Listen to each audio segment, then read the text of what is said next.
Quel appel avez-vous lancé donc à l'endroit de toutes ces personnes qui vous écoutent ce soir? Merci. J'ai trouvé quand même important de compléter M. Savadogo. Comme vous l'avez si bien dit, il aurait voulu dire encore plus. Mais le temps ne lui a pas permis. Mais je pense qu'il y a un appel très important que je voudrais lancer au niveau des personnes retraitées. En fait, je voudrais d'abord prendre les différentes étapes. Ce ne serait pas long. En prenant d'abord les jeunes qui sont dans les centres de formation, les universités, qui cherchent de l'emploi.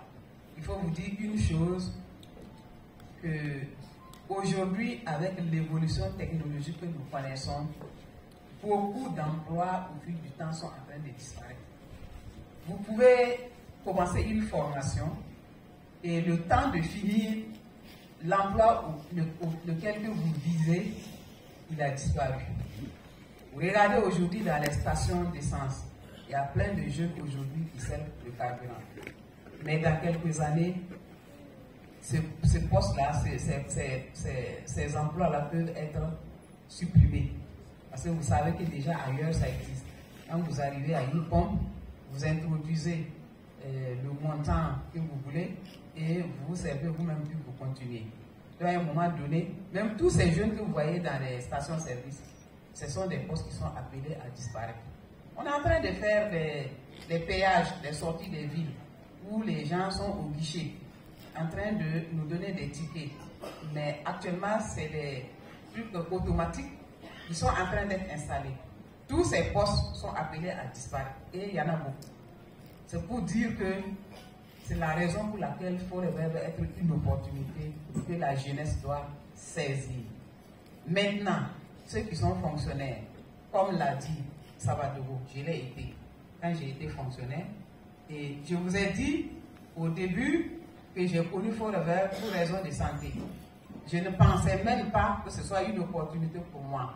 Parce qu'au moment où je connaissais Forever en tant que fonctionnaire et en occupant de hautes fonctions d'État, pour moi, je n'avais pas le temps pour mener l'activité Forever.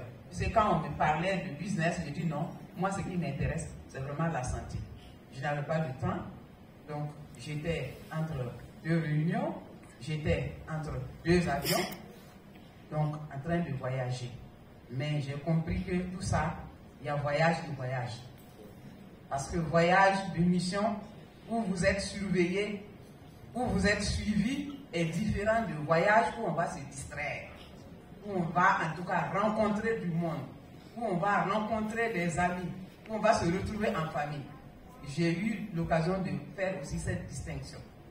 Eh bien, lorsque j'ai commencé donc à m'interroger à 2 ans de la retraite, qu'est-ce que je vais faire après la retraite? Que l'activité Forever a commencé à m'intéresser. Surtout qu'en trouvant la santé, j'ai jugé bon de partager avec mes proches et en partageant, je me suis rendu compte que c'était en même temps une source de revenus. Et c'est ce qu'on me disait être le business. J'ai dit, mais si c'est le cas, c'est tant mieux. Donc, au fil du temps, j'ai constaté que, à côté donc de mon salaire et de tous les avantages, parce qu'il faut dire que c'est souvent ça qui éblouit le fonctionnaire. Selon ta position, la voiture de service est là, les bons d'essence sont là, le logement est là, le chauffeur est là, le véhicule est là. On n'a pas le temps de se rendre compte qu'on a besoin de ressources additionnelles. Mais c'est lorsque tout ça, ça partira après la retraite et on se retrouvera donc avec le 1/3 de son salaire pendant qu'on a un certain niveau de vie déjà. Et en ce moment, à cet âge, toutes les maladies chroniques se déclarent. Il faut donc faire face à tout cela. Et maintenant, on comprendra pourquoi on aurait dû saisir l'opportunité Forever. Et c'est en fait ma situation comme ça que je viens de vous relater. Donc, tombé donc dans la retraite, j'avais déjà saisi l'opportunité Forever que j'ai compris à juste titre et j'en ai fait une deuxième carrière. Une deuxième carrière, comme a dit M. Savadoro, il m'est arrivé aussi de devoir suspendre ma pension involontairement parce que les retraités, chaque début du mois de janvier de chaque nouvelle année, il faut aller s'enrôler pour dire qu'on est toujours vivant, pour avoir droit à la pension. Moi, je ne le savais pas. Alors, donc, 1 janvier, je ne me suis pas présentée.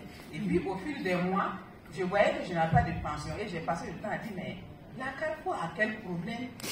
Les pensions des gens, là, ils ne leur donnent pas. J'ai dit ça un jour à côté de quelqu'un qui m'a dit, mais la Carrefour n'a pas de problème, c'est toi qui as un problème. Tu n'as pas ta pension? Je lui dis, non, mais ça fait, je suis dans le 4e mois. Il dit, mais et tu vis de quoi? J'ai dit, ben, moi j'ai une autre revenu résiduel, moi j'ai une autre revenu complémentaire, je suis entrepreneur forever. Eh bien, dis donc, il y a de quoi que tu partages cette information-là avec nous. Et c'est là que je me présente à la Carrefour. Il me dit, c'est maintenant que vous présentez, que mais vous vivez de quoi? Et ce jour-là, j'ai prospecté donc la caissière qui m'a posé cette question-là, pour lui dire de commencer aussi à se préparer, parce que ça n'arrive pas qu'aux autres. Donc pendant 4 mois, je n'avais pas ma pension et je n'avais pas eu un problème qui faisait que pour moi c'était la fin du mois. Mais pourtant, il y a des retraités aujourd'hui, même 1 mois de retard, c'est vraiment la catastrophe. C'est vraiment la catastrophe. Donc c'est vraiment un appel. Si vous êtes en fonction, c'est le moment de commencer à exercer dans l'activité forever, à vous entraîner, à développer ce business, et lorsque vous irez à la retraite, ça sera encore une chose beaucoup plus facile. Donc vraiment, l'appel est lancé à la jeunesse, à ceux qui sont en fonction et à ceux qui sont à la retraite. Merci. Merci, Tata Adèle. Alors donc,